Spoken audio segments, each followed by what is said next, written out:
merci beaucoup d'être venu de très loin parfois, mutualiser vos expériences et vos compétences ici à Bourg-Saint-Maurice. Pour moi, la culture du risque a toujours été essentielle. Je crois d'ailleurs que nous n'avons pas suffisamment cette culture du risque en France.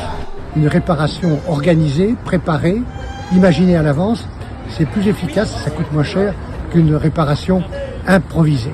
C'était aussi un moyen de préparer les JO de 2030. Bourg-Saint-Maurice est bien identifié avec son hôpital comme la base logistique nécessaire pour tous les sujets sanitaires à l'occasion de cet événement qui va, nous l'espérons, enchanter la France et le monde entier. Je rappelle que notre hôpital il gère 28 000 habitants permanents, 400 000 lits touristiques et on voit qu'en termes d'aménagement territoire, c'est important qu'il soit conforté.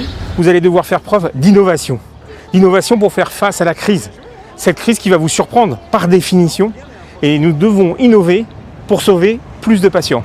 Qui aurait imaginé il y a quelques années que nous puissions faire un Tahiti-Paris avec 12 patients intubés ventilés dans un avion de ligne?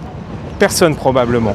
C'est cette innovation médicale issue des connaissances des SAMU et du milieu hospitalier qui nous permet de la faire. Ces exercices sont particulièrement importants. Ce type d'exercice que vous allez réaliser, qui était un transfert de patients graves, victimes d'attentats, ce fameux transfert Chardon en TGV de Metz à Paris, nous a permis ensuite de développer une nouvelle doctrine de transfert longue distance qui a largement servi, vous le savez tous, pendant le Covid, qui a eu sa déclinaison aérienne et qui est maintenant reprise par les armées européennes dans le cadre d'un possible conflit majeur armé en Europe centrale.